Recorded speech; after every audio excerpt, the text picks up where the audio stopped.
Actuel Media filɛbagaw Mali kɔnɔ ani Mali kɔ ni wagati na an minnu sigilen bɛ ka émission mandi la an ka foli bɛ aw bɛɛ lajɛlen n y'a fɔ ɲɛna émission Faso Rap ye émission ye an bɛ artiste wele ka na plateau sanfɛ an'u ka jɛ ka masala ɲɔgɔn fɛ u ka carré musical an'u ka projet kan pour que fanu ani melemanu bɛ se k'u ka baaraw taabolo dɔn parce que kuma bɛɛ lajɛlen na an tɛ sɛgɛn tɛ ɲinɛ an b'a fɔ artiste bɛ don studio la ka baara ɲuman kɛ ka di aw ma cogoya min na u bɛ sɛgɛn minnu kɛ baaraw ninnu kɛcogo la caman t'a dɔn mais à travers l'émission n'u na plateau la an b'a essayer ka question de poser u kunna u bɛ sɛgɛn minnu sɔrɔ don n'a natɔ la u bɛna baara minnu fana kɛ ka di a ma aw bɛ se k'olu lakodɔn cogoya min na o de kama kuma bɛɛ lajɛlen na an b'a fɔ aw ka sɔgɔlen to Actuel Media la aw tɛna fɔ a jugukɔrɔ i b'a fɔ an bɛ sɔrɔ an ka bɔlɔlɔsiraw fana sanfɛ i n'a fɔ Facebook Actuel Media YouTube Actuel Media ani an ka site web www.actuelmedia.net aw mago bɛ information fɛn o fɛn na a b'olu bɛɛ lajɛlen sɔrɔ o sanfɛ bi wulada in na an y'a décider ka artiste dɔ wele ka na plateau sanfɛ an n'u bɛna jɛ ka masala ɲɔgɔn fɛ don n'a natɔ la u bɛ ka baara minnu kɛ a n'u sɛgɛn minnu sɔrɔ fɛn kɔnɔ mɔgɔ minnu fana bɛ se k'u dɛmɛ don n'a natɔ la pour que u fana bɛ se ka ye cogoya min na u ka baara in kɔnɔ u bɛn'u da don u bɛɛ lajɛlen na k'u walawala donc n b'a fɔ halisa aw ka sɔgɔlen to Actuel Media la aw tɛ fɔ aw jukɔrɔ émission Faso Rap la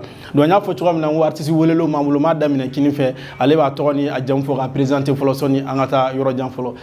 Wesh Elba yeah ça va kañ bɛ min non tranquille voilà sɔnni an ka don jamukan kɔnɔ i tɔgɔ ni jamu ani artiste tɔgɔ ani folikan min b'i bolo i b'o fɔ an lajɛbagaw ɲɛna d'accord donc moi c'est Bouya Koulibaly donc n tɔgɔ le nom d'artiste quoi minnu b'a fɔ ma ko Wesh Elba ok folikan jumɛn b'i bolo ka ɲɛsin ma donc yanni an ka mɔgɔw yɛrɛ fɔ an b'aw yɛrɛ de fo fɔlɔ parce que n'i y'a ye bi k'a fɔ k'an bɛ na ka nin ninnu ko nin filɛ nin fana ka ɲi artiste ma trop quoi parce que a b'a permettre mɔgɔ caman bɛ se k'a ye quoi hali n'a sɔrɔ talent b'i la donc n'a sɔrɔ dɛmɛbaga ni fɛnw tɛ yen n'i bɛ to ka ni plateau ninnu participer un jour i yɛrɛ b'a ye donc ça va quoi donc an b'aw yɛrɛ fo fɔlɔ foli belebeleba donc après ça an bɛ fɛnw bɛɛ fo ale na mɔgɔ bɛ yan nɔ k'u bɛ k'an lajɛ k'u bɛ émission suit foli b'aw bɛɛ lajɛlen. ok merci beaucoup Bala kan jumɛn bɛ yen ka fɔ ten i ka folikan i tɔgɔ ni jamu ani artiste tɔgɔ ani folikan b'i bolo ka ɲɛsin lajɛbagaw ma. ne tɔgɔ Bala Jakite communément appelé Bala Boy malien den yɛrɛ fanekɛnɛ ka cɛ n b'a ta fɔ ala tɛ yɛrɛ voilà donc n ka foli bɛ n ka fansiw bɛɛ ma fɛn fɛn bɛ k'an lajɛ n ka foli b'aw bɛɛ fɛn fɛn bɛ k'an suit donc n ka foli bɛ Actuel Media yɛrɛ ma aw ni foli ka kan. ok merci ok Légende Soufi a bɛ di voilà sɔnni ye k'i tɔgɔ ni jamu fɔ Soufi ko in sɔrɔla cogo di ou bien e Soufi yɛrɛ de. bon ne jamu yɛrɛ de Soufi. ah ouais. ne ka nom de famille yɛrɛ de Soufi. o tɔgɔ i tɔgɔ. ne tɔgɔ sɛbɛsɛbɛ yɛrɛ Abdul Zelil Soufi. Abdul Zelil Soufi. Soufi ɔ mun nana ni Légende ye. bon Légende nana réseaux sociaux de kan. i m'a faamuya. komi fɔlɔfɔlɔ bɛɛ bɛ tɔgɔ dɔ da i yɛrɛ kan fɔlɔ. a wagati Facebook a nana depuis ne ka denmisɛnninya wagati depuis wagati min na an bɛ Facebook an ka live bɛɛ Facebook j'aime ni fɛn ninnu i m'a dɔn bɛɛ ni tɔgɔ kun don groupe dɔ tɔgɔ kun bɛ bɛɛ sanfɛ quoi donc o wagati ne yɛrɛ y'a jateminɛ k'a ye Légende de kun ka di ne ye quoi i m'a donc ne fana ye Légende da n jamu kan dɔrɔn Légende Soufi parce que ne kun dɔnnen don kalanyɔrɔ la Soufi de la an bɛɛ lajɛlen bɛ taa kalanyɔrɔ la Soufi parce que o de ka nɔgɔn ma n yɛrɛ ne tɔgɔ ne jamu jateminɛ Abdul Zelil Soufi min yɛrɛ fɔndala k'a di ko ka nɔgɔn mɔgɔ ma o ye Soufi ye effectivement mɔgɔw ye Soufi an dɔnna n'o de ye donc directement i continue n'o ye mais i bɛ sigida jumɛn na. bon ne bɛ Dumazana donc an ka foli bɛ Dumazana ka fɛn o fɛn bɛ k'an lajɛ nin wagati in na donc e yɛrɛ y'a fɔ donc n b'a fɛ k'a dɔn an b'a daminɛ la i ye mouvement in daminɛ cogo di mun hakilina de nana i ka micro ta pour que i ka kɛ artiste ye mun hakilina de y'i bila a la. bon ne bɛ mouvement in daminɛ wagati min na ne terikɛ rappeur de ka ca quoi n terikɛ caman kun bɛ yen nɔ olu bɛ dɔnkili da n m'a ye u bɛ taga studio la u bɛ son bɔ n yɛrɛ bɛ caman accompagner n terikɛ dɔ fana tun bɛ yen nɔ mun ye guerre ye quoi actuellement bi n'ale de bɛ ka baara kɛ ɲɔgɔn fɛ hali n ka projet minnu taara yɛrɛ n ka son professionnel yɛrɛ daminɛ n yɛrɛ ka projet kɛ a ka diya mɔgɔw ye n taara son min k'ale fɛ yen nɔ a wagati a kun ma dɔn kosɛbɛ mais an bɛ don min na ko bi a tigi dɔnnen don n ka foli b'a yɛrɛ Dina One voilà i m'a ne tun bɛ taga ale nɔfɛ ale ka studio la parce que ale tun ye n terikɛ ye wagati bɛɛ n kun b'a ye a bɛ son produit bon dɔnkilida nana commencer ka diya n ye quoi mais n kun bɛ dɔnkili da a kun man di n ye ka dɔnkili da mɔgɔw ka n ka son lamɛn quoi n kun bɛ fɛ ka dɔnkili da dɔrɔn kelen n bɛ mɔgɔ dɔ pousser voilà par simple plaisir et puis denmisɛnnin caman kun bɛ dɔnkili da n'olu flexera ɲɔgɔn fɛ an ye denmisɛnninyaw kɛ ɲɔgɔn fɛ donc n y'a ye u bɛ sira min kan a dan don mais ne tun bɛ complexe n'a ye tiɲɛ yɛrɛ la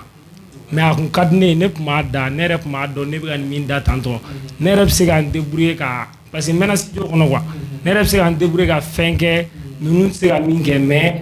ne ka ko tɛ ne donna ni domaine wɛrɛ ne tun donna ni domaine wɛrɛ min tɛ musique yɛrɛ ye quoi. O domaine jumɛn? Ne tun donna ni parce que ne bɛ fini feere de kɛ. Ouais. Wagati swagɛra ninnu fɛn ninnu Facebook kan an bɛ photo ta photo bila i ma shooting ni fɛnw kɛ mɔgɔw tun bɛ an bɛ j'aime caman sɔrɔ donc an donna n'olu domaine ninnu i ma bon n yɛrɛ ka n lancer musique yɛrɛ kɔnɔna na c'est a kɛra grâce à un ami n terikɛ dɔ de don ale bɛ dɔnkili da bon ale mɛnna dɔnkili da la mais ne tun ko ka d'a ye a bɛ to ka na ne nɔfɛ wagati bɛɛ ne ka boutique la quoi i ma ne bɛ yala an bɛ kumaw kɛ ɲɔgɔn na bon ale terikɛ dɔ bɛ yen nɔ o de tun y'ale ka manager don kelen projet dɔ de tun b'a bolo a ye projet in fɔ ne ɲɛna quoi a ye projet in yira ne na quoi mais a tun t'a dɔn ko ne bɛ se ka n débrouiller musique kɔnɔna na tu vois donc a nana an sigilen tora baro la a y'a ka projet yira ne na k'ale kan ka don ale bɛ fɛ ka taa sɔrɔ donc a ye fɛn in dilan ko mais ko a bɛ ka ale mago bɛ projet in na tuguni ale tɛ k'a sɔrɔ ten tɔ quoi donc directement ne y'a ka instrument lamɛn dɔrɔn ka refrain dɔ bɔ direct la quoi ko d'a ma n est-ce que n ko n'a ye refrain falen na n ko nin ma ɲi donc o kɛra ka nin min to yen o ko cɛ k'i b'a kalama k'e bɛ ka nin da cogo min na ko ne donna studio la ka nin da ta k'a dan n'o yɛrɛ donc o yɛrɛ filɛ nin ye studio la k'a terikɛ dɔ bɛ yen k'a bɛ wele wala donc an tagara an ye son in bɔ jarabi dɔnkili de kun don. E hakili b'a morceau la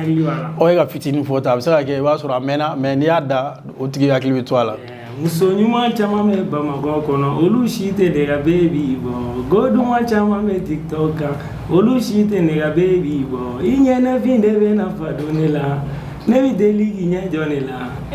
my baby I love you my baby my baby I need you my lady. Donc ne ye refrain bɔ tan an taara studio la an ye son bɔ ne bɛ baliko la yɔrɔ min na an ye son bɔ n terikɛ dɔw nana olu y'an accompagner ka taga studio la an taga couplet ninnu poser wagati min na quoi donc a diyara olu yɛrɛ ye et puis an tagara min yɛrɛ ka studio la n hakili b'a la Kize ale fana ye la encourager ko tiɲɛ yɛrɛ la ko voix ɲɛnɛma ba de bɛ ne kun et puis ne bɛ ka nin min kɛ tantôt ne ka continuer ne ka nin sili nin kɛ ne bɛ fɔ sini quoi i m'a faamu ni ne continuer na bon ale fana ye la encourager o donni kelen kama quoi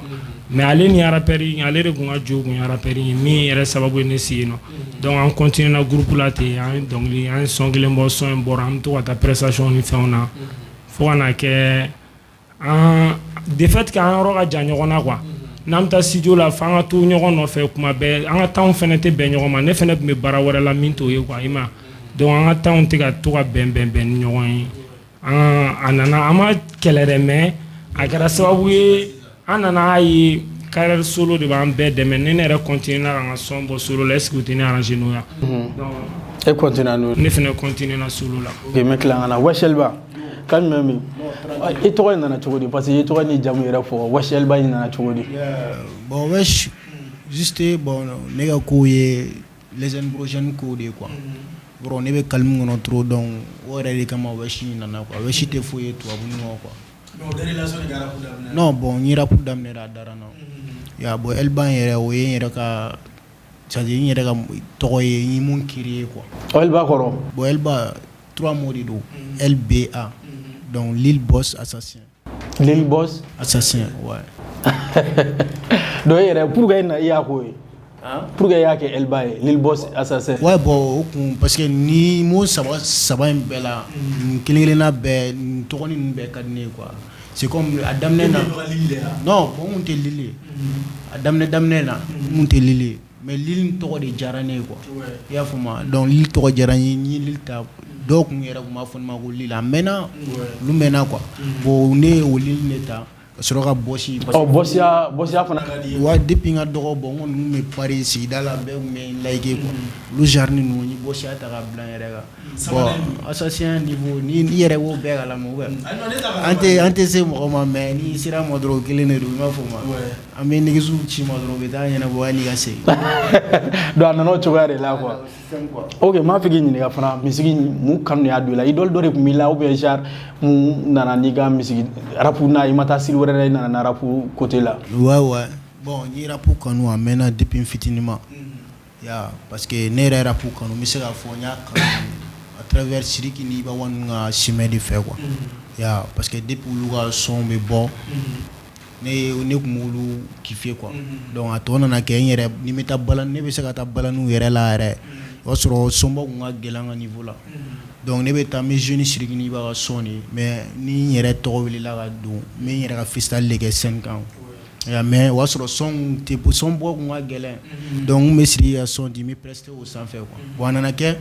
o kɔfɛ 2012 n ka son fɔlɔ bɔra studio sɔrɔla n ye son fɔlɔ bɔ. Ya donc n ye son fɔlɔ bɔ o son fana tilala ka kɛ beziba i fitininin parce que n donna rap la depuis tout petit. Ya donc o ko nana diya mɔgɔw ye donc n tor'o la n bɛ son bɔ mɔgɔw b'a like fo ka n'a bila bi la quoi. Mais i y'a daminɛ wagati min na i kelen ni fɛn daminɛ ou bien ni dɔ y'a daminɛ ɲɔgɔn fɛ. Anw bɛ groupe de la awɔ anw ye 3 personnes de kelen kɔni o kɛra bon bɛɛ ye sirani dɔw ta quoi. Ya bɛɛ ye misiki bila ka to ni kelen de sa. Tɔ y'a bila olu ye misiki bila e kelen continuer n'a ye fo bi kelen bɛ ka continuer n'a ye mais e yɛrɛ y'a fɔ a daminɛ kun ka gɛlɛn ma mais ka taa studio ni fɛnw na i y'olu daminɛ cogo di dɔ de y'i dɛmɛ a la ou bien manager kun b'i bolo ou bien dɔw yɛrɛ de y'i ka fɛnw kanu k'i ka taa studio la a b'i jɔ n'a ko ye. Non bon mɔgɔ ma ne ka fɛn kanu ko n ka taga studio la k'a bɛ jɔ n'a tɔ ye mais seulement ne yɛrɛ de ye n yɛrɛ ta kanu. Parce que mɔgɔ n'i fɛn mun kanu i bɛ se k'a kɛ a t'i tɔɔrɔ quoi. Sinon sɛgɛn o kuma kɔni tɛ fɔ a la an y'a daminɛ kuma min na an bɛ taa studio la beatmakers yɛrɛ kun b'anw gɛn yɛrɛ ka bɔ kɛnɛma parce que anw kun ka dɔgɔn et puis u jɔlen mun anw na c'est comme u mɔgɔ yɛrɛ kun t'an ka jɛ la kosɛbɛ mais n'i y'a ye o yɛrɛ bɛ ka an accepter studio la ko an ka son bɔ o wagati fo n'a sɔrɔ fantayabaw minɛ donc u bɛ se k'an wele olu moments bɛɛ tɛmɛna quoi. Ya bon fɛn yɛrɛ daminɛ na a kun b'o cogoya de la quoi. Donc n'anw bɛ taa studio la pour que an yɛrɛ ka rang sɔrɔ k'a fɔ k'an bɛ taa poser yɛrɛ c'est un problème mais a tɔ nana kɛ an m'a bila parce que u yɛrɛ b'a fɔ dɔɔni tɛ tɔ to foyi la ya an m'a bila o bɛɛ la an bɛ ka courage ta an bɛ ka taa a tɔ nana kɛ beatmakers yɛrɛ de b'anw wele tiɲɛ na projet dɔ kɛ n fɛ bi sa i ka ni projet kura na an ka kɛ parce que ne kun tɛ yan quoi ne ye Mopti ka de ne wolola Mopti ka mɔgɔ ye bon Mopti kɔni bi alhamdulilayi ni ye ne tɔgɔ fɔ dɔrɔn o bɛ Shɛliba bɛɛ bɛ ne dɔn. o ka e de kun bɛ classe ba in kɛ yan. Non bon ne tɛ o y'an kɔrɔkɛ o ba ni ne y'a bɔ filo. Voilà mais pourquoi olu kun bɛ classe kɛ nin fɛ ou bien olu tɛ kojugu ye Mopti ka bolo de ye. Non bon banen ninnu kɔni olu tɛ koba ye an ka cogoyaw la o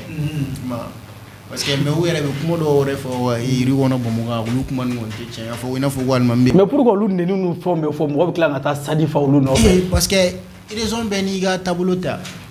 c'est comme raison bɛɛ n'i ka taabolo de don i b'a sɔrɔ banen filɛ nin ye n'i nana n'i ye Bamakɔden ba nin na a bɛ digi a la a b'a n'i m'i kɔlɔsi a bɛ kɛ kɛlɛjuguba ye mais Mopti laban an filɛ banen ninnu y'an ka slow de ye tuguni dɔw la c'est à dire bon problème ba tɛ quoi. An bɛ ɲɔgɔn ba nin na an bɛ tila ka tɛmɛ n'an sen fila foyi tɛ n'a ma dɔ fara teriya kan a tɛ foyi bɔ a la ma bon olu système quoi banen kɔni tɛ foyi ye Mopti. Ne bɔra Mopti ka na Bamakɔ 2015 ne nana n ka étude sababuya la bon jusqu'au présent n bɛ yan nɔ. Mais n'i y'o jateminɛ ka bɔ Mopti ka na yan mais i nalen yan fana mɔgɔw bɛ k'i apprécier fɛnw na k'e to Mopti jumɛn kun ye ka secret ye fo ka na Bamakɔ i bɛ ka taa n'o secret kelen mɔgɔw bɛ k'i apprécier. Ouais bon foyi tɛ n ka secret ye baara dɔrɔn courage n'o de ta n ma sɔn ka mɔgɔ lamɛn n bɛ n ka baara de kɛ n yɛrɛ ye parce que ne yɛrɛ filɛ manager tɛ ne na manager foyi tɛ ne na mais ni ne ka projet yɛrɛ lajɛ i b'a fɔ ko non ko mɔgɔw de bɛ ne bolo mun bɛ ka ne dɛmɛ quoi. Bon ni o kɛra mɔgɔ ye mɔgɔ min bɛ ka ne dɛmɛ olu bɛ kɛ ni ne yɛrɛ terikɛw de ye souvent mɔgɔ kelen dɔw bɛ to ka essayer ka geste dɔw kɛ ne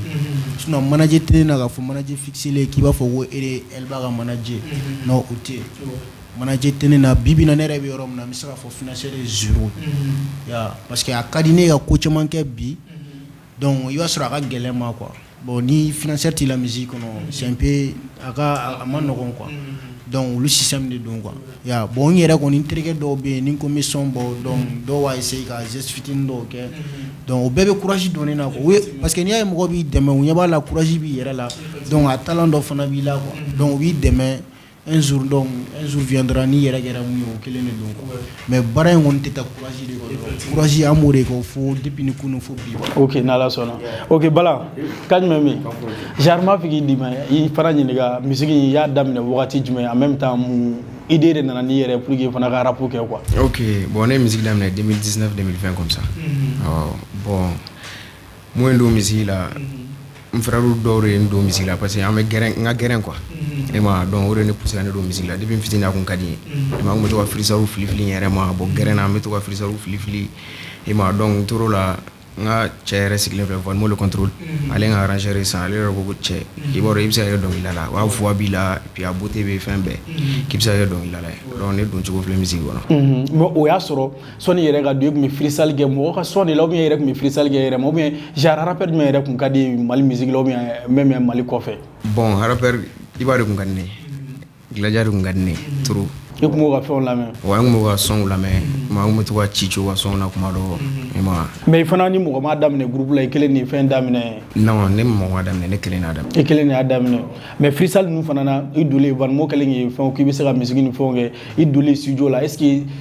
ka to ka freestyle kɛ carré kɔnɔ ani ka don studio la ka taa cabine kɔfɛ pour que ka fɛn ninnu kɛ est-ce que o yɔrɔ ninnu fana na intention foyi ma ne la est-ce que ne donna studio kɔnɔ ne bɛ se ka nin fɛn kɛ ya. Bon freestyle kɛnɛma freestyle ni studio kɔnɔna tɛ kelen o tɛ kelen parce que studio kɔnɔ i bɛ biti suit bon freestyle dun i bɛ ci yɛrɛ ma ten tɔ i ma rythme ka rythme de bɛ jate i ma mais studio kɔnɔ f'i ka biti pied ni fɛnw de suit voilà. Mais o yɔrɔ ninnu de ma gɛlɛya kɔni sɔrɔ. Non bon au début a ma nɔgɔn dɔɔni. Ouais. Voilà n'i y'o jateminɛ n bɛ se ka fɔ Mali musique la i b'a sɔrɔ rap yɛrɛ filɛ nin ye kuma bɛɛ lajɛlen m'a fɔ i b'a sɔrɔ a tɛ caman bɛ problème sɔrɔ a la i n'a fɔ famille ni fɛnw na o sababu bɛ kɛ a ka école ko ye pour que école kana se ka tiɲɛ mais est ce que e t'a la i ye problème dɔ sɔrɔ famille kɔnɔna ninnu na. Bon effectivement ne ka rap ne tun b'a kɛ n ka famille tun t'a kalama n ka son dɔ de basique bon o de la n ka famille bɔra kalama surtout n ka Lex yɛrɛ bɔra kalama parce que ne ka son mun ye basique ne ye son da n yɛrɛ ka village la Dalakana a bɛ Mande donc o don yɛrɛ ne ye son bila bi wula fɛ o dugujɛ ne ka Lex yɛrɛ ma se ka baara kɛ a ka bureau la mɔgɔw tora ka wele dɔrɔn i ma i den ye nin kɛ tan ale yɛrɛ t'a dɔn yɛrɛ ne ye mun kɛ bon comme c'est quelqu'un il est simple donc a ye mɔgɔw ta ni kuma ye ten k'a kɛ i n'a fɔ a b'a kalama ka t'a kalama bon an selen so a sera so su fɛ ne sunɔgɔra don depuis 19h mais a nana a ye na wuli quoi a ye na wuli ko ja ne bɛ rap kɛ i ma bon donc ne ko a ma n ko rap ni école tɛ ɲɛ sira parce que a ko ale bɛ siran ne ka école ko de ɲɛ o kana tiɲɛ n ko problème t'a la n ko n'o ko don n ko problème foyi t'a la parce que a ko ka tɛ se ka ne bɔ fɛn kɔnɔ bilen parce que n taara ka ban quoi de fait que mɔgɔw y'ale wele a teriw y'a wele dɔw y'a wele extérieur ni fɛnw na ani yan i ma donc a tɛ se ka n bɔ a kɔnɔ bilen quoi mais k'a bɛ mun fɔ n ɲɛna n ka cɛsiri n ka kalan kɛ n kana kalan to yen. Voilà donc a y'o fɔ k'i ka na kalan to yen mais bi bi in na kalan ni rap fana i bɛ ka kɛ cogo di. wa n bɛ ka bɛɛ jongler ɲɔgɔn fɛ i b'a dɔn fɛn min ka di ye i bɛ sa o de la o donc n bɛ ka bɛɛ jongler ɲɔgɔn fɛ. oui. a tɛ ka foyi tɛ ka foyi sa. non foyi tɛ ka foyi sa. mais bi kalan niveau bɛ yɔrɔ jumɛn. wa n tilara licence la. ouais. donc sisan i bɛ ka continuer ni rap ni fɛn fana ye. voilà. mais parce que caman fana bɛ sɔrɔ yɔrɔ la u kana na ɲɔgɔn tiɲɛ leçon ta bɛ texte sɛbɛn fana bɛ rap ni fɛnw na. ouais mais i sera ko mais e yɛrɛ mun fana fɔ a kɛlen k'o fɔ ye ko kalan ni fɛnw kana ɲɔgɔn tiɲɛ e fana sera ka mun conseil d'a ma o yɔrɔ la. bon ne ko a ma n ko problème foyi t'a la n ko n'Ala sɔnna a ma n k'a tɛ jiginna kalanko la i ma bon ne bɛ ka kalan kɛ n bɛ ka rap kɛ i ma bon n sera laban yɛrɛ la ka ban. donc o tɛ ɲɔgɔn tiɲɛ. ok mais i kɛlen k'o yɔrɔ nin fɔ ye parce que i ko ko son dɔ de da son in yɛrɛ y'a ka dugu de mais hakilina jumɛn fana nan'i la ka son in da a ka dugu la e ko k'i ka morceau fɔlɔ i ka freestyle nin kɔfɛ. ok 50 i b'a dɔn ni i filili jujɔ ma i laban cogo b'i kamana gan ne filɛ ne bɛ Sɛbɛnnikɔrɔ ne bɛ Bamakɔ yan mais ne ye Mandenka de i ma parce que mun na n kɔni Bamanan saba de bɛ n ka wulisɛbɛn kan dɛ mais n tɛ se ka ɲina village kɔ quoi i ma bon de temps en temps n bɛ to ka taa séjour kɛ yen nɔ donc n tor'o la n ye n kow jateminɛ n gɛrɛla dɔw la k'olu ɲininka i ma parce que o y'a sɔrɔ misiki ka di n ye donc n tor'o la n ye son bɔ village yɛrɛ kan voilà. dɔw de nana n'o ye ok mɛ tila ka na les gens suffisent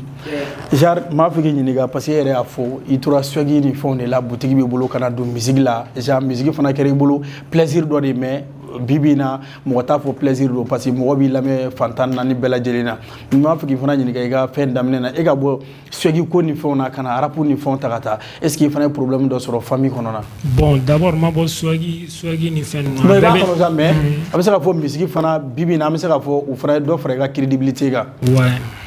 tiɲɛ yɛrɛ la parce que dɔw bɛ n lamɛn dɔnkilida kama dɔw yɛrɛ bɛ n dɔn dɔnkilida de mais dɔw bɛ yen nɔ n ka musique man d'olu ye mais n yɛrɛ ko ka d'olu ye quoi i ma mɔgɔw diya fɛnw tɛ kelen ye quoi i ma mais e ka question yɛrɛ o ye problème dɔ sɔrɔ famille kɔnɔna musique ko la parce que i yɛrɛ y'a fɔ wagati min na musique ko a ma nɔgɔn quoi. bon tiɲɛ yɛrɛ la ne ma problème sɔrɔ n ka famille kɔnɔna na parce que an ka dukɔnɔmɔgɔw ni ne ye ɲɔgɔn faamu quoi ne ka kɛnɛma vie a b'u kunkolo la u b'a dɔn parce que ne kɔrɔbalen ne ye ninnu daminɛ quoi dɔnkili da ne yɛrɛ ka dɔnkili da ne kɔrɔbalen ne dɔnkili da daminɛ quoi n ka mɔgɔw tun t'a dɔn ko n bɛna dɔnkili da dɛ mais n kɔrɔbalen ne y'a daminɛ mais dɔnkili da yɛrɛ d'abord o yɛrɛ ye n sɔrɔ fɛn jumɛn de kɔnɔna na n'o ye n ka fɛn o y'a sɔrɔ bitigi yɛrɛ bɛ ne bolo fɔlɔ depuis ne ye école bila fo n bɛ yɔrɔ min na sisan nɔ ne bɛ ka baara de kɛ dɔrɔn ka taga quoi i ma fɛn min bɛ ne yɛrɛ servi ani n ka famille ani n ka sigida servi sini ma sinikɛnɛ ma quoi alhamdulilayi bi bitigi 2 de bɛ n bolo o m'an bali o tɛ k'an bali n ka dɔnkilida fana na quoi i ma bon n ka dɔnkilida côté la ma gɛlɛya sɔrɔ ne ka dɔnkilida a tɛ n ka mɔgɔ gêner quoi. Ouais. Ok. Genre n'i y'o fana jateminɛ e yɛrɛ y'a fɔ dɔnkilida a t'i ka mɔgɔ gêner mais i bɛ ka musique min fana kɛ mɔgɔ caman b'i lamɛn surtout flow minnu bɛ bɔ i da a ka di mɔgɔ caman b'i apprécier a la n b'a fɛ ka dɔn i fana ko o secret ninnu ye jumɛn ou bien e yɛrɛ ka inspiration bɛ bɔ cogo di de. Bon d'abord ne yɛrɛ ka dɔnkilida mɔgɔ ne kun suilen don ne kun dɔnnen don ka sɔrɔ dɔnkilida tɛ dɛ mais ne yɛrɛ ka dɔnkilida mɔgɔw de y'a to ne bɛ ka dɔnkilida quoi parce que mɔgɔ caman y'a fɔ ne ɲɛna karisa e ka nin ko in yɛrɛ bɛɛ lajɛlen i b'a kalama fɛn kelen dɔrɔn de b'e jɛ e ka dɔnkili da dɔrɔn quoi o dɔrɔn de b'e jɛ quoi ne ka inspiration bɛ na wagati bɛɛ quoi ne bɛ se ka son kelen daminɛ kuma dɔ la ne bɛ hakilina de ta ne bɛ thème dɔ de ta dɔrɔn ka dɔnkili bɔ a kan quoi i ma ne bɛ fɛn dɔ jateminɛ dɔrɔn ka dɔnkili bɔ a kan bon ne wulila sisan ko n don studio la gɛlɛya tɛ parce que ne ni beatmaker caman bɛ ɲɔgɔn dɔn ka sɔrɔ ne ma kɛ dɔnkilidala ye quoi i ma ne non tiɲɛ yɛrɛ la a man gɛlɛn n bolo ka taga studio la a man gɛlɛn n bolo il suffit que n ka fɔ dɔrɔn n bɛna nin projet in daminɛ dɔrɔn m'a daminɛ quoi. Ok mais m'a fɛ k'i ɲininka fana n'a y'a sɔrɔ ni i kelen de fana b'i ka baara kɛ ani staff b'i bolo ou bien manager fana b'i bolo n'u bɛ baara kɛ genre i kelen yɛrɛ de b'i ka fɛn bɛɛ coordonner fana. Bon n bɛ segin n'i ye i ka kuma min na i ko gɛlɛya in tɛ dɔwɛrɛ ye mɔgɔw b'i ka dɔnkili lamɛn bi alhamdulilayi mɔgɔ caman bɛ ka n ka dɔnkili lamɛn n ka dɔnkili ka di mɔgɔ caman ye i b'a ye n'a fɔra ko gɛlɛya mɔgɔw b'a miiri ka taga ni min ye ne ma o si gɛlɛyaba kɛ mais k'a fɔ i n'i kɛrɛfɛmɔgɔw ka ɲɔgɔn ne ni n kɛrɛfɛmɔgɔw ka ɲɔgɔn faamuya n bɛ k'o gɛlɛya ni fitinin dɔrɔn de sɔrɔ quoi parce que n'i ma se level dɔ la n'i ma se niveau dɔ la a ka gɛlɛn i dun tɛ se ka taa mɔgɔw ɲini ka na ko a ye na an ka fara ɲɔgɔn an ka nin baara in kɛ ɲɔgɔn fɛ quoi i m'a faamu bon ni a sɔrɔ bi ne ka musique bɛ niveau min na n'a sɔrɔ ko ne tun y'a daminɛ hali kalo 1 ou bien kalo 2 ou bien hali ne ka son fɔlɔ yɛrɛ an ye son fɔlɔ min bɔ n'a tun ma lamɛn ne tun tɛ filanan bɔ quoi ne y'a ye a lamɛnna a diyara mɔgɔw ye wa mɔgɔw ye ne la encourager wa mɔgɔw bɛ ka hali sini kuma o kuma ne donna dɔ de bɛ fara ne ka son vie kan ne b'a ye YouTube kɔnɔna dɔ de bɛ fara ne ka son vie kan ni mɔgɔw tɛ ka taa lamɛn a tɛ vie kɛ quoi bon o kɔni tiɲɛ yɛrɛ la o bɛ ka ne la encourager malgré tout o bɛ ka ne la encourager quoi parce que ni mɔgɔw bɛ k'i lamɛn i ka n'u la déçoir voilà o de ye ne kɔni encourager et puis a bɛ ne kunkolo la toujours ka fɛn dɔ bɔ ka dɔnkili dɔ da a ma deli ka min ɲɔgɔnna da quoi ou bien ka son dɔ bɔ min ka di ni n ka kɔrɔlen. Ouais. Ok. N ye o yɔrɔ fana na parce que n ye ɲininka manager ko la n ko i yɛrɛ de kelen b'i ka fɛn bɛɛ coordonner ou bien i ni staff ou bien manager b'i bolo. Bon n ka manager rôle yɛrɛ parce que mɔgɔw ma manager faamu n ka manager rôle yɛrɛ actuellement o tɛ mɔgɔ kelen bolo quoi k'a fɔ ko mɔgɔ kelen de bɛ yen nɔ o de bɛ ne ka manager rôle yɛrɛ jouer parce que a daminɛ na ni mɔgɔ 2 de y'a daminɛ ɲɔgɔn fɛ don min na n bɛ taga studio la ni mɔgɔ 2 de y'a daminɛ ɲɔgɔn fɛ mais o tigi o mɔgɔ 2 la kelen a don ni kelen parce que o tigi réseau ko ninnu ni fɛn ninnu na il est intellectuel a dɔnni a kunkolo ka ɲi o niveau na n ko bon n ko karisa an bɛna nin fɛn kɛ an ka organiser quoi hali n'a y'a daminɛ n'a mɔgɔ 3 ye ou bien n'a mɔgɔ 2 ye tagalen ɲɛfɛ n'a kɔni ka ɲi n'a kɔni dalen don a la ko ne filɛ ne ka fɛn min kɛ k'a ka ɲi dɛ sini ko mɔgɔ bɛ se k'a lamɛn dɛ aw bɛɛ ka rôle dɔ ta quoi a k'o rôle in jouer quoi an kana kɛ ten désordre la quoi déjà ne bɛ ka wuli ka dɔnkili da o mɔgɔ 2 de bɛ ne nɔfɛ dɛ wa an n'olu de bɛɛ bɛ yɔrɔ kelen quoi kelen yɛrɛ bɛ yen nɔ n'o ye denmisɛnninya kɛ ɲɔgɔn fɛ i ma bon dɔ bɛ kelen tɔ kelen dɔ in o ye n dɔgɔnin ye n terikɛ don fɛnɛ quoi an bɛ gɛrɛ ɲɔgɔn na wagati bɛɛ quoi tu vois donc n ko min ye intellectuel parce que lui il est timide ale tɛ se ka ne ka manager rôle jouer mais est-ce que olu bɛ ɲɔgɔn ye timidiya ni rôle bon manager mago bɛ fɛn dɔ de la faut pas que a ka kɛ mɔgɔ ye mɔgɔ min bɛ maloya quoi arco surtout arco nana a kɛ mɔgɔ min tɛ maloya et puis mɔgɔ min karalen no ka fɛn bɛɛ ɲini ka na n'a ye fɛn min b'a to a ka artiste bɛ dɔn quoi par exemple hali an bɛ taga prestation kɛyɔrɔ la jama de bɛ yen nɔ quoi n'i bɛ maloya i tɛ se ka taga bɛɛ bɛ fɛ a ka artiste ka jouer an bɛ taa prestation dɔ la sisan nɔ artiste bɛɛ bɛ taa ɲɔgɔn sɔrɔ mais i b'a kalama ko artiste bɛɛ tɛ prester yan. o fana bɛ yan o. mouvement bɛ kɛ sisan nin b'a ka mouvement organiser sisan nin b'a fɔ ko bon ale terikɛ fɛn o fɛn bɛ yen nɔ ko artiste i b'a sɔrɔ artiste min ni nin bɛ ɲɔgɔn suit sisan nɔ hali n'an bɔra yan sisan peut-être ne ni ninnu bɛ se ka ɲɔgɔn dɔn an bɛ se ka ɲɔgɔn dɔn canal bɛɛ la bon artistes ka ɲɔgɔn contact échanger yɔrɔnin kelen don quoi tu vois donc nin ka mouvement bɛ kɛ nin b'a fɔ k'ale dɔnbaga artiste fɛn o fɛn bɛ yen nɔ k'a ka d'ale a bɛɛ ka na quoi a b'a bɛɛ lajɛlen kɛ affiche la wa a bɛɛ lajɛlen n'a ka manager bɛ taa mais i b'a dɔn ko ni min ka compétence bɛ min ka manager la min ka manager tɛ maloya min ka manager ka objectif ye ne ka artiste de ka prester yan san o tigi dɔrɔn olu dɔrɔn de bɛ prester min ka jugu min ka teli ni min o de bɛ jouer n'o ye quoi sinon a tɛ fɛn wɛrɛ bolo n'o tɛ quoi donc o yɔrɔ de la ne bɛ k'a fɔ ni timidité ani o tɛ taa parce que waati dɔ la ni timidité b'i la a b'i gɛlɛya i bolo. voilà parce que i bɛ maloya quoi i bɛ maloya ka don jama la ka mankan kɛ pour que kɛlɛ b'a la pour que artiste ka prester olu bɛɛ b'a la. effectivement ok Weshelba voilà i ka projet ko ni fɛnw jar n bɛ se k'a dɔn depuis kɛlen ka fɛn daminɛ ka se bi ma est ce que album ou bien EP ou bien mixtape dɔ b'i bolo ou bien o bɛ sira la ka nalen. ouais bon ni delila ka mixtape kɛ donc o kɔfɛ après ça ni EP fana kɛ.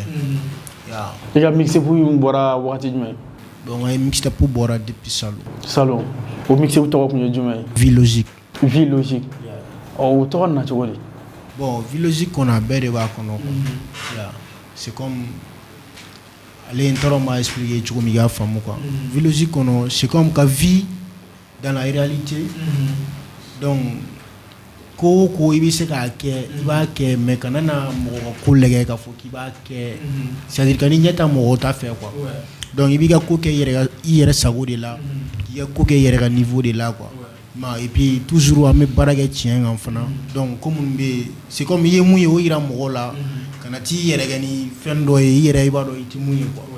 c'est à dire tiɲɛ dɔrɔn quoi dans la réalité dɔrɔn. o fana kɔnɔ morceau joli tun b'a kɔnɔ. 8 morceaux de tun b'a kɔnɔ. 8 morceaux tun b'a kɔnɔ mais olu fana bɛɛ la i y'o bɛɛ kɛ studio dɔ de la ou bien i y'a bɛɛ kɛ studio kelen de la. bon n y'o bɛɛ kɛ studio kelen de la Jacques Prod fɛ yen. Jacques Prod jumɛn. Jacques Prod ale bɛ Ɲamankɔrɔ. a bɛ Ɲamankɔrɔ mais munna i y'a bɛɛ k'ale fɛ ou bien contrat de bɛ i n'a ni ɲɔgɔn cɛ. non bon contrat tun tɛ seulement a ka baara kɛcogo tun ye n diya a moment la donc n y'a décidé ka n ka mixtape bɛɛ k'a fɛ yen au lieu de changer ka studio changer wala i ma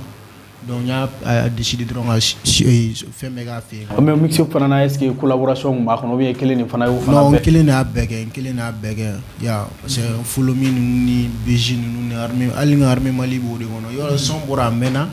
mais ɲinan de son bɛ ka BG kɛ parce que an bɛ Armée Mali. n yɛrɛ tun y'o de fɔ n ko ɲinan i ye a to yen ka Armée Mali in da de ou bien pour que Armée Mali yɛrɛ bɛ ka boli sisan. ouais vraiment a bɛ ka boli parce que an b'a temps kɔnɔ e yɛrɛ b'a dɔn bi kɔni Mali la bi fanga ye sɔrɔsiw ta ye donc i bɛ ko min temps kɔni kɔnɔ kɔni n'a bɔra hali n'a sɔrɔ kɔrɔlen de don a bɛ kɛ kura de kuma tɛ n'a diyara ma donc an ye son bɔra depuis salon négési caman b'a bila u kunna son ye son kura de or que son kura tɛ a bɔra depuis salon mais a clip de kɛra tout près an y'a clip kɛ clip yɛrɛ o tɛ min ye clip ta ka jouer ka sɔrɔ an ma taa n'a ye an yɛrɛ ma taa ni clip yɛrɛ si mais clip bɔra téléso 2 bɛɛ la ok mais o mixtape kɔfɛ est ce que i y'a décidé ka dédicace dɔ k'a la concert ou bien podium dɔ k'a la. n ye concert k'a la n ye concert kɛ yɔrɔ 2 bɛɛ la n y'a kɛ Ɲamakɔrɔ n taara kɛ Mopti fana donc a concert bɛɛ ɲɛna. a bɛɛ ɲɛna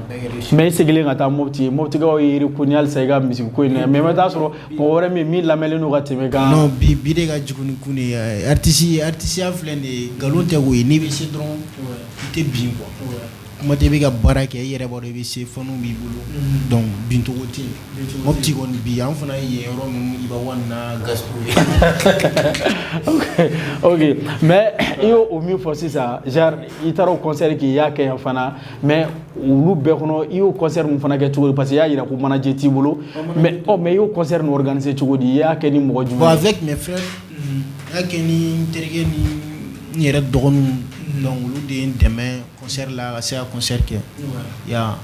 concert kɛ kɔni artiste bolo kuma tɛ i yɛrɛ dɔnni don yɔrɔnin min na ni k'i b'a kɛ a man ka gɛlɛya dɔɔni quoi ya hali n'a bɛ gɛlɛya mais a tɛ n'a fɔ mɔgɔ min fana dɔnnenba tɛ o bɛ n'u ko u bɛna concert kɛ o bɛ kɛ cogo min na i ta fana tɛ se ka kɛ n'u ta ye quoi parce que déjà tu es un peu connu là-bas donc i yɛrɛ ni il suffit seulement il y a essayé il y a date il y a fait un bladron il y a des sponsors ou bien ou manifester donc parrain la marraine ou bébé qui est tout na quoi donc au kuni ne donc ni nga concert ke a jara fana ok bala abi chogodi e yɛrɛ mixtape dɔ b'i bolo bien album b'i bolo ou bien i mulu baro daminɛ fɔlɔ non mulu baro daminɛ fɔlɔ mais a bɛ sira la o bɛ sira kan mais pourquoi i tɛ olu baro daminɛ sisan bon n bɛ ka taa n'a ye dɔɔni dɔɔni comme n y'a f'i cogo min na kalan fana tun bɛ yen i ma donc n bɛ ka taa n'a ye dɔɔni dɔɔni quoi ouais voilà m'a fɛ k'i ɲininka i b'a sɔrɔ sigida la dɔw b'a essayer ka compétition dɔ kɛ ni artistes ye pour que tala bɛ minnu na quartier kɔnɔ olu ka se ka lakodɔn est ce que i delila k'olu concours dɔ kɛ yan non à vrai dire n ma deli k'o concours i ma deli k'olu concours ninnu kɛ mais genre i ni artiste wɛrɛ ye collaboration kɛ kɔni i n'a fɔ artiste wɛrɛ sigida la yan awɔ Sebenikɔrɔ Abdul Sko Mali rap mɔnɛbɔden ani Buba Mɔgɔba mais n'olu ka collaboration fana nana cogo di bon n ka arrangeur de y'a essayé ka ko arranger donc a essayé k'an gɛrɛ ɲɔgɔn na Van Mo le contrôle ouais o de y'aw gɛrɛ ɲɔgɔn na a ka collaboration kɛ ɲɔgɔn fɛ mais i delila ka podium dɔ kɛ ou bien concert yan mun nɔ ma podium mais n ye concert de i ye concert kɛ o concert fana hakilina nana i la cogo di parce que i y'a yira k'a fɔ album t'i bolo mixtape t'i bolo mais e ma sɔn k'olu si kɔnɔ ka i ka concertw kɛ mais o hakilina nana cogo di i ka concert kɛ bon n'i ye a f'i ye cogo min na n ye son bɔ n ka village ka Dalakan na bon ale ye fɛ ci Manden ma Kangaba ni fɛn ninnu fɛ ka taa donc o son in de y'a to ni n sera ka concert caman kɛ parce que son bɛ taga quoi mais i y'a concert kɛ mais i y'a kɛ Bamakɔ yɛrɛ ou i y'a kɛ Manden non n y'a kɛ Manden i y'a kɛ yen de mais e bien e ka son b'o la sisan ka tila ka taa son kɛ yen fɛ yen est ce que e kun sigilen b'a kan ne taara mɔgɔ bɛna bɔ ka t'i la concert la concert kɛra cogo di bon à vrai dire n kun sigilen to n'o ye mais yɔrɔ ne Mandenka y'i kanu a y'i kanu quoi ouais parce que son ye basic ne yɛrɛ y'a basic cogoya min na donc dugu wɛrɛ mɔgɔw bɛɛ bɛ k'a lamɛn i ma et puis réseau fana quoi ma réseau kan ɲɛma la a bɛ ka basic donc n y'a jateminɛ est ce que an tɛ concert kɛ yen nɔ an concert kɛ parce que o dɔrɔn tɛ son fana ye n bolo quoi voilà m'a dɔn son wɛrɛw bɛ mais e bɛ Bamakɔ yan nin a bɛ se ka kɛ dɔw t'i dɔn mais son sababu la u y'i dɔn mais e ka décider ka taa concert k'olu fɛ yen donc o yɔrɔ de ko a ka man bon comme n bɛ to ka taa de temps en temps dɔɔnin don fana ouais mais i y'o baaraw fana kɛ cogo di concert hukumu kɔnɔna na mɔgɔ minnu bɛ olu de y'a organiser pour que i bɛ se ka taa ou bien i yɛrɛ talen a ye labɛn ni fɛnw de kɛ awɔ n bɛ gɛrɛ min na yɛrɛ donc olu gɛrɛ min na a ye se ka an y'a ko d'olu ma olu ka organiser avant k'an ka se ouais mais collaboration kɛra cogo di i kelen de bɔra Bamakɔ yan ka taa ou bien artiste wɛrɛ minnu fana bɛ Kangaba a ka yɔrɔ la Manden olu de y'i dɛmɛ n'olu ye baaraw kɛ ɲɔgɔn fɛ ouais artiste wɛrɛ minnu bɛ yen nɔ an kɛrɛfɛ duguw la olu taara et puis ni dɔw fana bɔra an ka taa ouais i n'u dɔ bɔra yan ka taa mais e yɛrɛ y'a fɔ musique la sisan i n'a fɔ Van Mo de y'i dɛmɛ i ka baara fɛn caman na o y'a sɔrɔ fɛnw ka nɔgɔ i bolo mais i fana ka inspiration bɛ na cogo di bon ne ka inspiration bɛ na kuma caman il suffit que ne ka thème dɔ bɔ dɔrɔn i ma donc ne ka inspiration bɛ na mais i ka musique bɛ boli fɛn jumɛn yɛrɛ kan bon ne ka musique ye arabe conscient de arabe conscient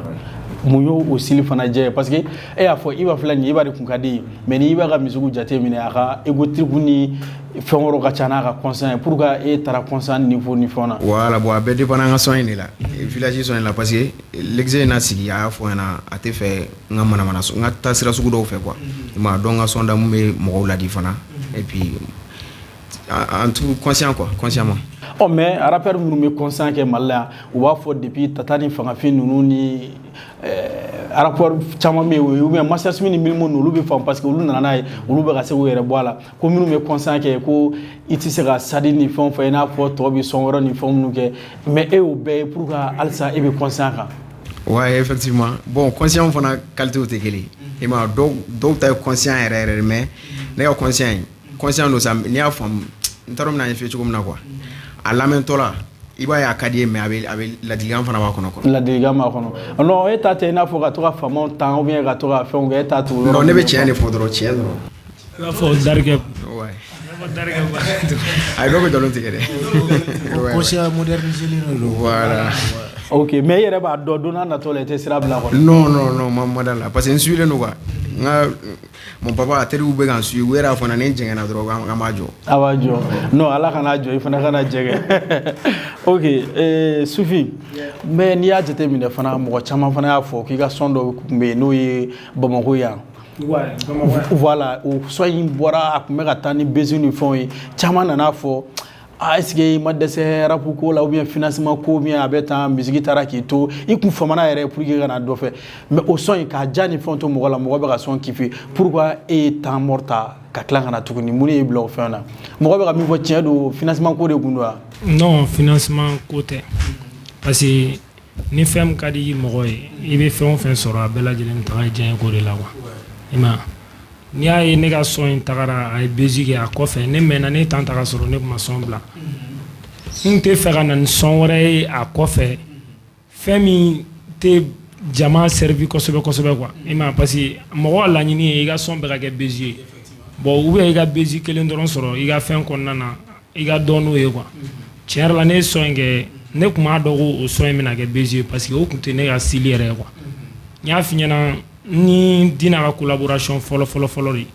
n taara son fɔlɔ min kɛ Dina fɛ o de kɛra bezi ye tantôt o y'a sɔrɔ n ye son min kɛ studio wɛrɛw la ca ni presque 12 morceaux ye i m'a ye mais n taara son fɔlɔ min kɛ Dina fɛ yen nɔ n y'a dabɔ a kama dɔrɔn de k'a kɛ kulonkɛni ye dɔrɔn ka taga son in kɛ projet dɔ kɛ Dina fɛ ten dɔrɔn quoi mais ala y'a kɛ son in kɛra bezi ye bon a kɔfɛ n tun bɛ fɛ ka na ni fɛn wɛrɛ n bɛna EP yɛrɛ de kɛ ou bien mixtape mais n ye son caman bɔ ka clip dɔw labɛn a kɔfɛ n tilala ka na ye a EP laban fɛnɛ tɛ arrangé quoi i m'a ye a EP laban tɛ arrangé n bɛna bila parce que a dɔnna TikTok de sanfɛ TikTok de kɛra sababu ye son in tagara mɔgɔw ye challenge ni fɛnw kɛ n'a ye son taara a ye Bamakɔ bɛɛ minɛ ne yɛrɛ taara prester fan o fan ne b'a ye mɔgɔw bɛ k'a da fo ne yɛrɛ dabali bɛ ban i m'a ye donc tiɲɛ yɛrɛ la a ɲɔgɔnna wɛrɛ bɛ n bolo a ɲɔgɔnna wɛrɛ caman bɛ n bolo mais n nana ye ne nana fɔ ko n b'a fara ɲɔgɔn kan k'a kɛ 7 titres ninnu ye k'a bila mɔgɔ tɛna ja ɲɛnɛma sɔrɔ a la donc n y'a décidé ka na ni projet ye kelen chaque 20 jours yɛrɛ ne bɛ se chaque 20 jours n bɛ kelen challenge lancer ma hali sisan nɔ an bɛ challenge dɔ kɔnɔna na mɔgɔw b'o kɛ yan'o cɛ ni Bamakɔ yɛrɛ kɔfɛ n ye fitinin dɔ kɛ ni Fakoli Lezi ye o son fɛnɛ tagara Bamakɔ kɔfɛ quoi